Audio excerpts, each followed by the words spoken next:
kita pada pagi hari ini adalah perjalanan berkenan. Dan tentu perjalanan yang berkenan kepada Tuhan. Karena memang sesungguhnya Bapak Ibu Saudara, hidup itu adalah sebuah perjalanan. Dan saya tahu setiap kita punya pengalaman perjalanan yang berbeda satu dengan yang lain. Perjalanan hidup saya memiliki pengalaman perjalanan yang berbeda dengan perjalanan Bapak Ibu Saudara. Semuanya kita punya pengalaman sendiri-sendiri. Saya hanya mau mengatakan Bapak Ibu Saudara, perjalanan pengalaman yang kita lalui sejak kita lahir sampai nanti kita menutup mata pada waktunya yang ditetapkan oleh Tuhan bagi kita masing-masing. Pengalaman perjalanan itu dipakai oleh Tuhan membentuk kita menjadi pribadi yang mau berkenan kepada Dia. Kalau Tuhan memberi kita umur panjang, tubuh kita akan semakin tua dan lemah. Namun Bapak Ibu Saudara, perjalanan iman semakin lama seharusnya tetap semakin kokoh.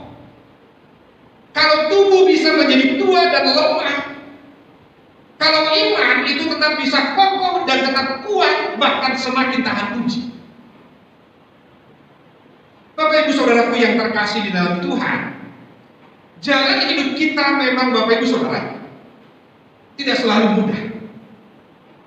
Kita memiliki perjalanan dengan cara berjalan yang berbeda-beda. Sebagian di kita jalan hidupnya terasa mudah, enteng, tidak ada kesulitan. Kalaupun ada kesulitan, itu kesulitan yang ringan. Tapi sebagian dari kita memiliki perjalanan yang berdarah-darah, perjalanan yang sulit, perjalanan dengan penuh perjuangan, perjalanan penuh dengan kesusahan. Bapak Ibu Saudara, pengalaman perjalanan kita, entah itu dengan air mata atau dengan bahagia, dengan sakit atau sehat, seperti apapun itu, kita inginkan atau tidak kita inginkan. Bahkan Bapak Ibu Saudara, perjalanan pengalaman hidup kita termasuk perjalanan yang jahat di dalam dosa sekalipun. Seluruh proses perjalanan kita, siang dan malam, dari masa kita lahir, baik anak-anak sampai usia kita yang sekarang, seluruhnya dipakai oleh Tuhan untuk membawa kita kepada perjalanan iman, untuk menarik kita, mata kita memandang kepada Dia, untuk membawa perjalanan hidup kita pada ujungnya fokus dan kita tahu jalan hidup yang berkenan kepada Tuhan itu haruslah jalan hidup yang sungguh-sungguh ada di dalam Dia. Nah, saya percaya Bapak Ibu Saudara, kita punya keinginan, punya tekad bahwa perjalanan hidup kita adalah perjalanan yang berkenan kepada Tuhan. Amin. Nah, mari kita membaca kalimat ini bersama-sama. Ya, kita baca 2 iya. Perjalanan hidup seturut firman Tuhan pasti berkenan kepadanya. Sekali lagi, perjalanan hidup seturut firman Tuhan pasti berkenan kepadanya. Nah, Bapak Ibu Saudaraku yang dikasihi oleh Tuhan, seperti yang saya katakan tadi Bapak Ibu Saudara, cara kita berjalan beda-beda. Pengalaman kita dalam mengisi perjalanan hidup ini beda-beda. Perjalanan yang seturut firman Tuhan, itulah perjalanan yang pada akhirnya adalah perjalanan yang berkenan kepada Tuhan. Nah, saya ingin kita belajar dari teladan iman Abraham, seperti yang sudah kita baca tadi dari Ibrani pasal 11 ayat 8 sampai 12. Yang pertama Bapak Ibu Saudara, Abraham itu yang beriman dan taat perintah Tuhan. Beriman dan taat perintah Tuhan. Oh, ini tidak selalu mudah. Tidak gampang. Memang mengucapkannya mudah sekali. Melihat dan membaca tulisan beriman dan taat kepada perintah Tuhan itu gampang. Namun Bapak Ibu Saudara, kita tahu Abraham itu menikah dengan Sarah. Sampai dengan usia Abraham 75 tahun. Keluarga ini tidak memiliki keturunan. Tidak punya anak. Di dalam usia 75 tahun itulah Tuhan memerintahkan Abraham meninggalkan kampung halamannya Ur Kasdim, meninggalkan sanak keluarganya di Ur Kasdim, meninggalkan keluarganya, kampung halamannya, meninggalkan segala sesuatu dalam hidupnya di Ur Kasdim.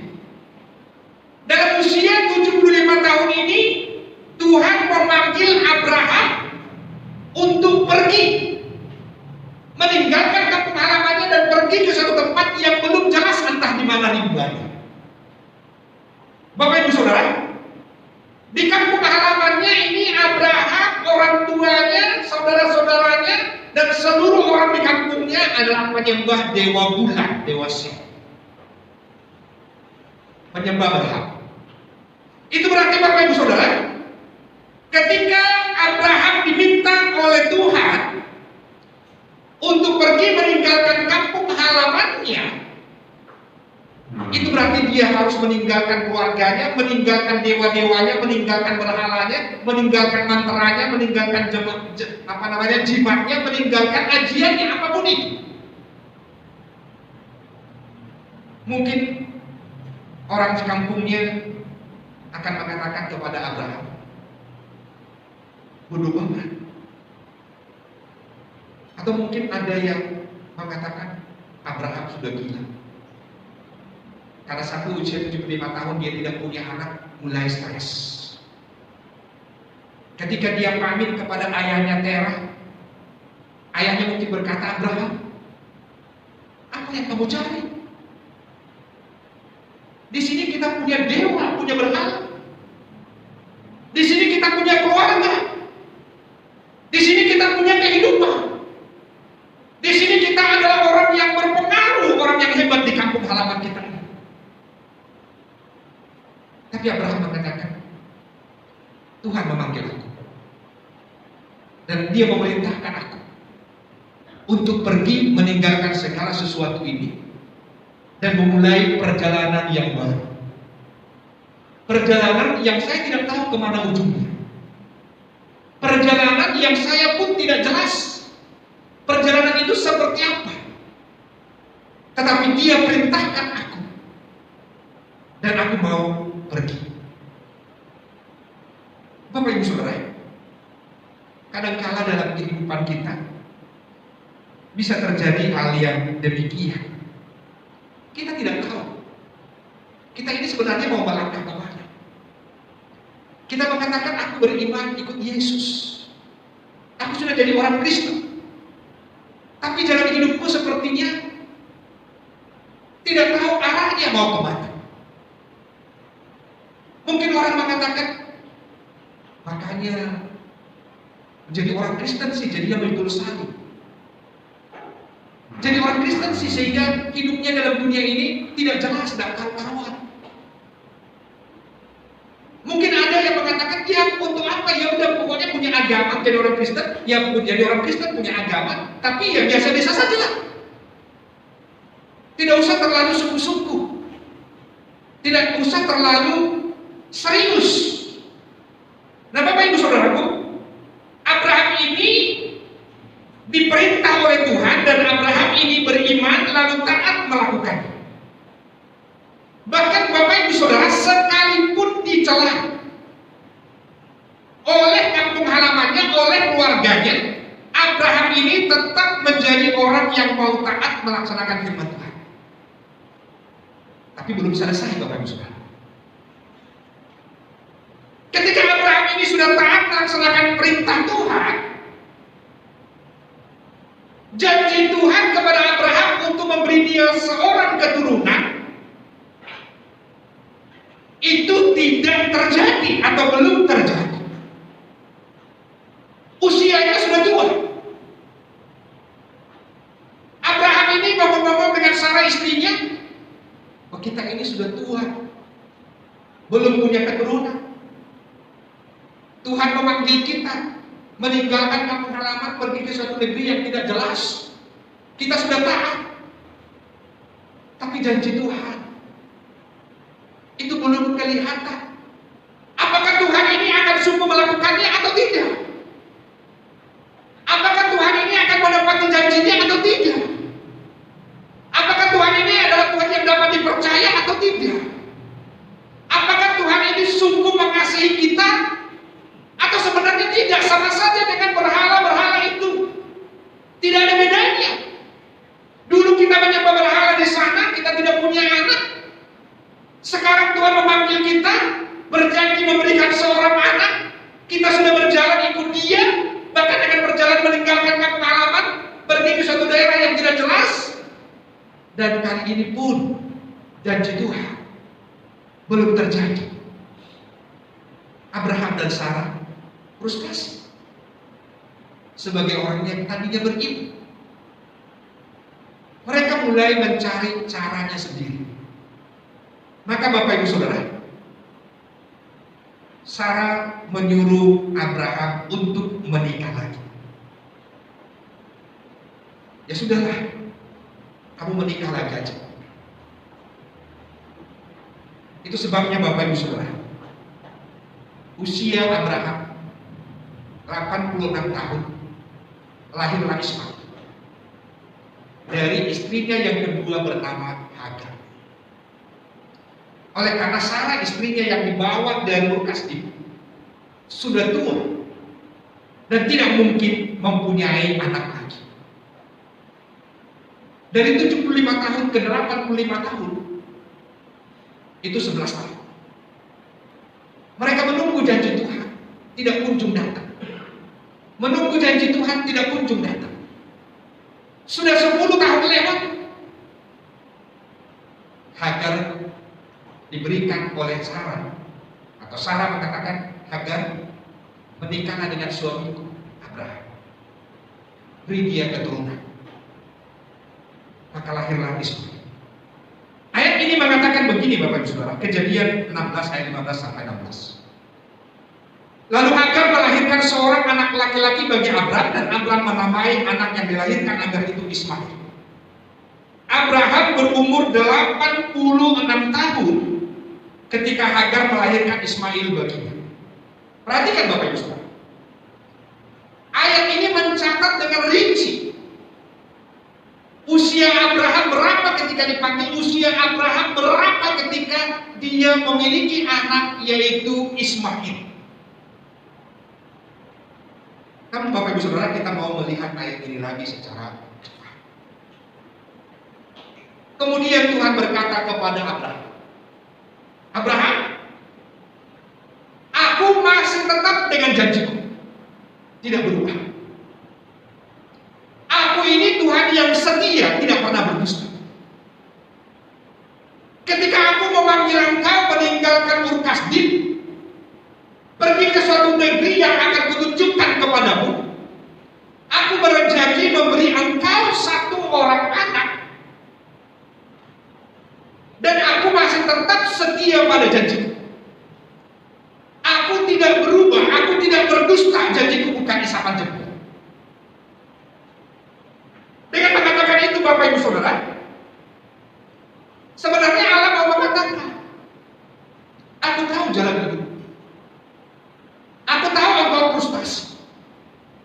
Aku tahu engkau mencari jalanmu sendiri. Aku tahu engkau dan Sarah mengambil langkah yang tidak selalu lurus, menyimpang. Aku tahu engkau karena frustasi, rindu seorang anak, engkau menikah dengan Hagar, maka lahirlah Ishmael. Tapi Tuhan mengatakan, aku berjanji bahwa anak yang menjadi ahli warismu adalah anak yang dilahirkan oleh Sarah istri, bukan oleh Hagar istrimu yang kedua. Karena dari sejak aku memanggil engkau, aku menghendaki engkau dan Sarah menjadi Allahku, dan karena itu aku memberi padamu janji, dan saya berharap engkau pun akan memegang teguh janji itu sekalipun melalui perjalanan yang berat. Nah, ayat ini mengatakan Bapak Ibu Saudara kepada kita, Kejadian 17 ayat 1 lalu ayat 17-19 mengatakan begini. Ketika Abram berumur 99 tahun, maka Tuhan menampakkan diri kepada Abram dan berfirman kepadanya, Akulah Allah yang Maha Kuasa, hiduplah di hadapanku dengan tidak bercoret. Ayat 17, lalu tertunduklah Abraham dan tertawa serta berkata dalam hatinya, mungkinkah bagi seorang yang berumur 100 tahun dilahirkan seorang anak? Dan mungkinkah Sarah yang telah berumur 90 tahun itu melahirkan seorang anak? Dan Abraham berkata kepada Allah, sekiranya Ismail diperkenankan hidup di hadapanmu. Tetapi Allah berfirman, tidak, melainkan istrimu Sarah yang akan melahirkan anak laki-laki bagimu, dan engkau akan menamai dia Ishak, dan aku akan mengadakan perjanjianku dengan dia menjadi perjanjian kekal untuk keturunannya. Nah saudara, Bapak Ibu Saudaraku yang dikasih oleh Tuhan, 75 tahun sampai ke 99 tahun itu jalan yang panjang, lama banget.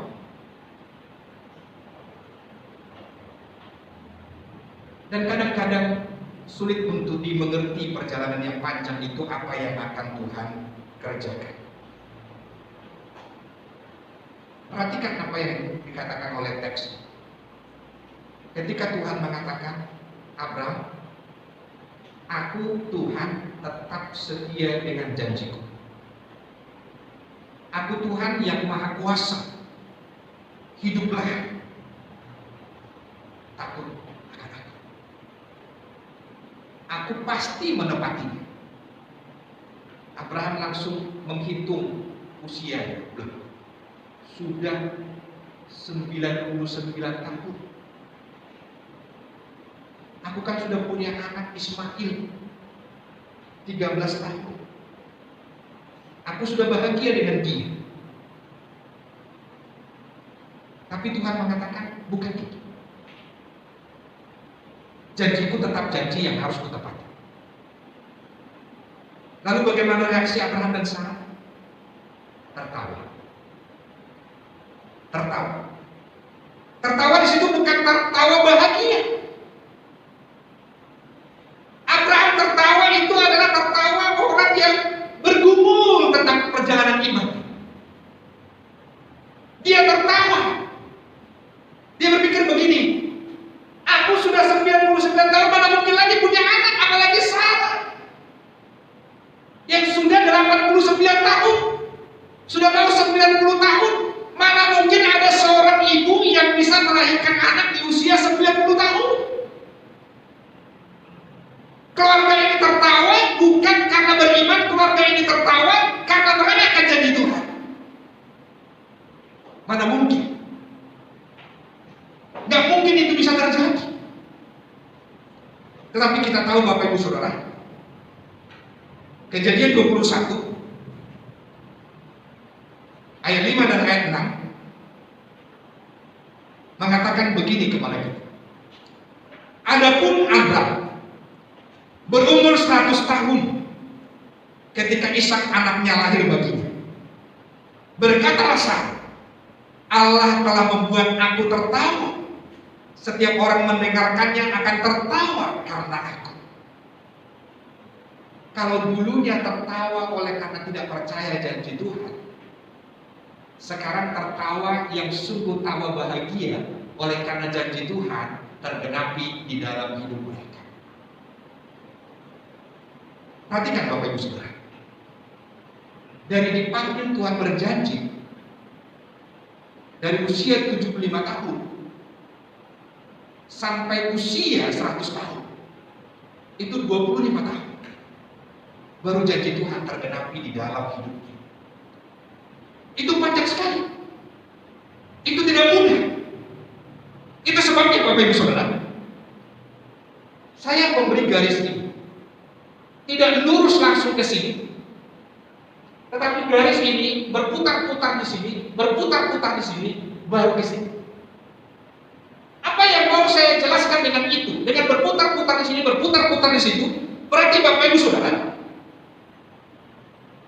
perjalanan mengikut Tuhan sebagaimana yang terjadi di dalam hidup Abraham bukanlah perjalanan yang lurus, mudah, tenang, tetapi perjalanan yang disertai pergumulan, air mata, kesulitan, frustasi. Perjalanan mengikut Tuhan bukanlah perjalanan yang mudah, plus dari bawah naik terus, tapi berputar-putar, bahkan diselingi kejahatan, dosa, ketidakberimanan. Perjalanan ikut Tuhan bisa jadi kita tertawa, tetapi sebenarnya tertawa itu adalah tertawa karena frustasi. Mana janji Tuhan? Tetapi pada akhirnya Tuhan yang setia, tetaplah Dia setia. Tiada yang mustahil bagi Tuhan. Tiada yang sulit bagi Tuhan. Tuhan tidak pernah bohong, tidak pernah dusta, tidak pernah ingkar janji. Dia tetap menaati. Perjalanan yang panjang, perjalanan yang berliku, Dia izinkan kesulitan, Dia izinkan frustasi, bahkan Dia izinkan kita jatuh dalam dosa. Itu adalah memberi pengalaman perjalanan yang real, bahwa untuk mencapai tawa yang sesungguhnya, mencapai bahagia yang sesungguhnya, untuk mencapai kehidupan yang sungguh berkenan kepada Dia, memerlukan proses yang panjang. Dan saya tahu Bapak Ibu Saudara, membaca kisah ini bagi kita mudah, tetapi menjalaninya sulit. Kita punya perjalanan yang berbeda-beda. Saya tahu kadang kita bergumul, ada air mata. Saya tahu kadang kita punya kesulitan. Saya tahu kita berdoa, sampai kita berhenti tidak berdoa, karena kita frustasi.